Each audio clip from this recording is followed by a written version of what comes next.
All right, welcome back to Empty Pockets Off-Road and Overland.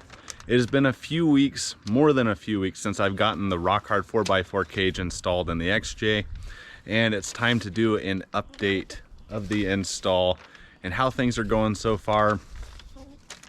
Just a brief review of it. Luckily, I haven't had the chance to really put it to the test, and I hope I never do. But let's go over some of the pros and some of the cons, and my overall impression of the cage so far. So turning the camera around, what the cage looks like through the front windshield. We'll just walk around and take a look at it real quick. Got the H bar here, or this is the H bar. This is the dash bar. I installed some padding.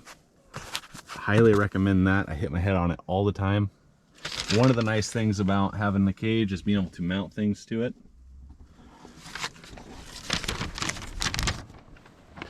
Jump around to the back.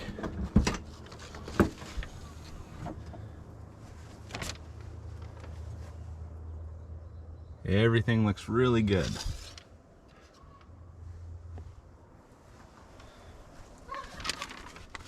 You have a lot of mounting points. It mounts here through the floor. This crossbar goes through the wheel well.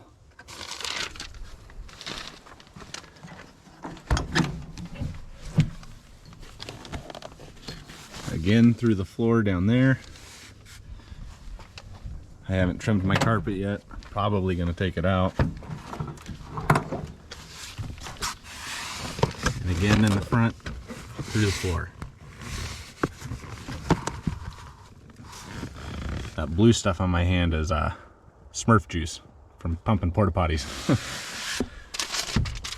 Anyway, I got my little notes so I can hopefully not miss anything. So now I'll just show you some of the quirks and some of the cons, things I don't like. First off, this plate right here, getting in and out.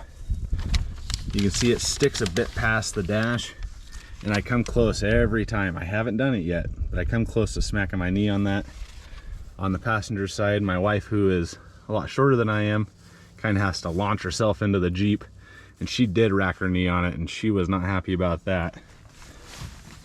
But you can see when I'm getting in, it gets really close. All right, so here is the view through the windshield. Yes, you do lose a little bit of visibility, but it's really not bad. I think I have a clip somewhere that I'll put in here from before.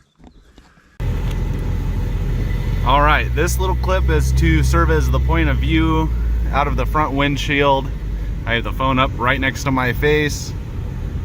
This is just kind of show before and after of what it looks like without the cage versus with the cage.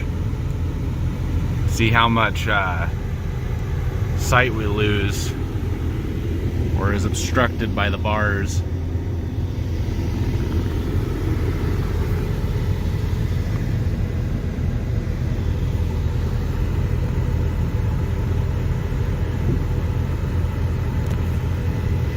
But I kind of like it. It lets a little bit of light in through here. But it's really not in your view. If I slouch down a little bit, it's perfect. And it gives you kind of a badass feel. Now I trimmed my visors and can still use those. The only thing getting in the way of those is the padding that I put in. But those work. Passenger side works.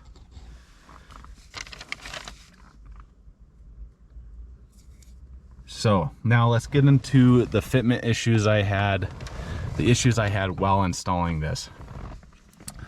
I could be wrong, but I feel like this clamp on this side was welded on a few degrees off. You can see that clamp over there fits in really tight, and it went on easy, but it took two of us twisting on this H bar to get this one to be able to thread the other side on. I'll be able to make it, clean up the fitment a little bit by loosening the bottom side and tightening the top and kind of tightening it a little more even. But overall, we were able to get it in. It looks fine. There is a little more gap on this side than on that side, or maybe that side has more gap. Anyway, the gaps are different. Not a big deal. It's in. It looks fine. So I'm gonna leave it like that. The other big issue I had while trying to address that was on both sides, the clamp half that is welded on to the H-bar was threaded, and it's not supposed to be. And when I had my friend come over and try to help me, I mean, I was struggling to get those bolts in. And he goes, well, both sides can't be threaded because this bottom half that you slide in is threaded. He goes, that's not how a clamp works. I go, well, that company knows what they're doing. But after talking to the company and sending them some pictures, they said, no, that's not right. We messed up. Well, actually, they didn't admit to messing up. They just said it wasn't right. And I had to drill those out, which was kind of a pain in the ass. And, you know, a little frustrating considering that this cage costs over $1,400 to have it shipped, and not even to my house. I had to have it shipped to a location with a forklift. In this case, I had it shipped to our local Napa. And it really doesn't weigh that much. 2 people can pick it up easily. I actually picked it up off the trailer myself and put it in the garage. So let's jump over to the other side and I'll show you 2 more issues. So on this side, I experienced a really bad fitment. You can see there where it's real shiny. I had to file and grind and drill out that weld a bunch to be able to get that bolt in. It just had a huge boogery weld on it. Just makes me question their quality control. And then I don't know if you'll be able to see it, but my wife, who's barely into cars, doesn't know what a weld is supposed to look like, pointed this out, that this weld right here is incomplete. Now I think it's gonna be plenty strong still, but there is a gap in the weld right there. Now overall, I really like this cage. I love the look of it, but I do question their quality control a little bit. But, you know, there are going to be variances in all the different Jeeps, and, you know, it might not be entirely their fault. The boogery weld is definitely a quality control issue, but, you know, after, since it's been a few weeks since I've installed it, I'm feeling a little bit better about it. So, going back over to the driver's side, one of the other things I've noticed, just a little quirk, getting to the hood latch. The tolerance here is too tight. You kind of have to reach around and push out, and you can get it. There's an easy fix for that. If you grabbed some paracord and tied a loop and just hooked it around this knob and let it hang out here, then you can just pull on that. But, you know, that's not anything bad with the cage. That's just a characteristic that I've noticed. The other one is opening the back door.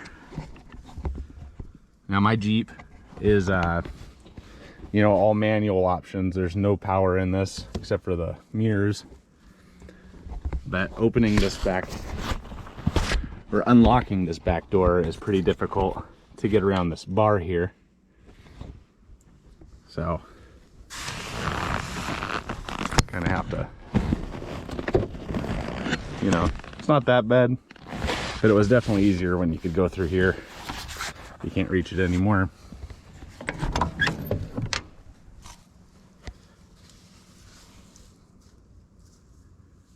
It's not really a big deal, but just one of those things you have to get used to.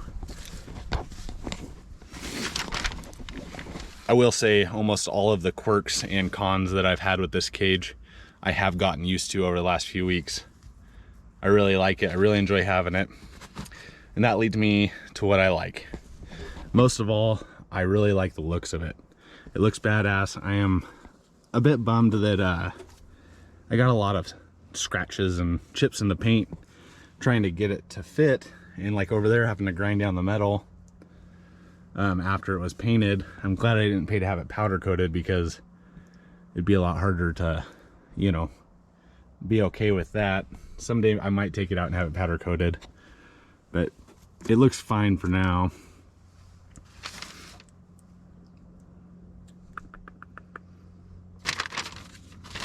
Referring back to my notes, make sure I don't miss anything that I've thought about. Okay, the next thing that I really like about it is the peace of mind. And my wife said this too when I asked her about it.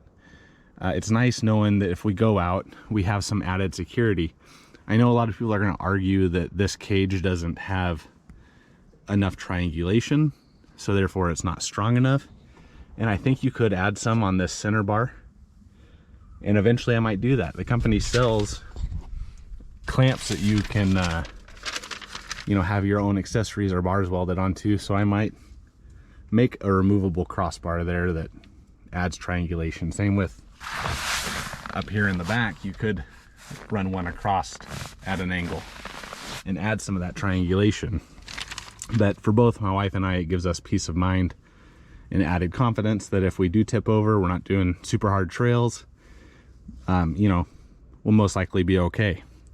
One of the big reasons that I went with a cage in the first place was because I watched well, saw some pictures of a guy who had just slid off of a log road, which is pretty much all we're doing. And he hit a tree and it caved in that whole passenger side right where my wife sits. So a cage was a must-have after seeing that. The other thing my wife said was that getting in and out is a lot easier. I was able to grab one of those handles. That handle's from Rhino USA. And she's able to reach up and grab that and grab onto the front bar here. I find myself grabbing on right here and pulling myself in instead of using the steering wheel anymore. So it does make getting in and out a little bit easier. The biggest benefit that I've noticed so far is that, and maybe it's a bit in my head, but it seems to make sense to me, with the 8 mounting points going to the unibody, the Jeep feels a lot stiffer on the road. I do have some creaks and stuff where plastic touches the metal, but it definitely stiffened the unibody. I don't have frame stiffeners yet. That's one of my next things. But I feel a definite increase in, you know, unibody stiffness with this cage. Overall, the fitment is pretty good. You know, like they even say that. They make that point that these are old Jeeps. They're all a little bit different. They're not going to fit 100%. In my case, I had a few fitment issues. Like this bar on this side is closer to the body than that side. But, you know, at a certain point during the install, I got tired of tweaking with it, and I just said that's good enough. So I could probably make it better if I spent some time doing that. But the visibility through the windshield's good. It's not obstructed anywhere else. Both my wife and I agree that the cage isn't in the way while we're sitting in the Jeep. Just getting in and out maybe. Even down here, this was my biggest worry. But it actually kind of adds like a dead pedal. I can prop my foot up here, and I still have room behind it to stretch my foot out. So that's really nice. So plenty of leg room. One of the other pros to this is it's a really great option for people like me who cannot weld. You know, I try, and I'll do things like build this rack or bumpers or something like that. But when it comes to safety, I'm not going to risk that. And that's where the cost kind of comes into play. You know, it's $1,400, but by the time you buy a $500 do-it-yourself kit and have a, you know, competent welder install it for you, or have a fabricator design you one, you're probably going to be right up in the same, you know, price range. So this was something I was able to do over a week in the garage, and it turned out pretty good. Here's where I was saying I could put that crossbar, and I probably will do that someday when we start hitting harder trails. So you might ask why the bolt-in versus a weld-in cage, and I just addressed the cost part and the capability part. You know, the other thing people are going to argue is welds versus bolts, but that goes back to my skill level too. Those 6 bolts that are grade 8s are going to be a lot stronger than anything I can weld together.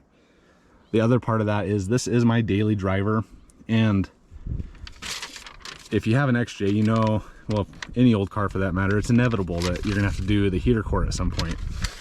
Well, with a weld-in cage, what are you gonna do when it's time to do that heater core? You're gonna have to cut out your cage to be able to get the dash out. With this, it's still gonna be a pain in the ass, but I will be able to loosen things up and pull out this H-bar and the hoop here and be able to pull the dash out and tackle that. So that was one of the big reasons. On top of that, I didn't want to get rid of my roof rack. I really like it. It was one of my first welding fabrication projects, and I really like that.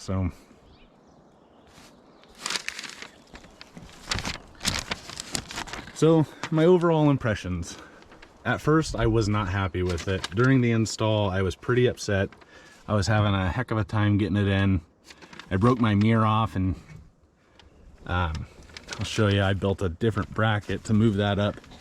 That was the other thing. I don't know if it's because my mirror was glued on a different spot, but in the factory spot, it didn't have enough clearance with this bar. So I built a little plate that just attaches where the visors go through the roof, and then it's bolted in the center there, and that moves the mirror up but still gives me visibility out of the back. I mentioned the handling, the increased handling. Very happy with that. The added confidence. Now, you know, my overall impression is that it's a great product, it's a great cage, but there needs to be some better quality control if they are going to be, you know, pumping these out. The threaded brackets up there, that's, you know, kind of unacceptable to me when you're spinning that much. But like I said, some times past, I'm not as upset about it now. So would I buy it again? And the answer is yes. Given my needs and wants, I would buy this cage again, because it's kind of the only option. I didn't want to have to weld it. I wanted to be able to remove it in case I ever wrecked this Jeep or need to get it at the heater core. I couldn't go with a hybrid cage, which is what I would probably do if I didn't like my roof rack so much. I know the rock crawler guys are going to be shaking their heads at me right now, but I love my roof rack, and this allowed me to keep that and still have some added support and added looks. Well, that's it. I think I've covered everything that I wanted to say about this cage. I know it was probably pretty scattered and not very organized, but I think that is all the thoughts. It's at least all I had written down that I wanted to share with you guys about this cage. If you have any questions, go ahead and leave a comment, and I will definitely try to answer anything that I can. So, like I was saying, overall, I really like it. You know, there's definitely some flaws, but I've experienced that with pretty much every product I've installed in this, from the sliders to the bumpers to the long arm kit. Great products. You know, they require some effort to get them installed. As always, thank you for watching. If you have any questions, leave a comment, and please consider liking and subscribing. See you next time.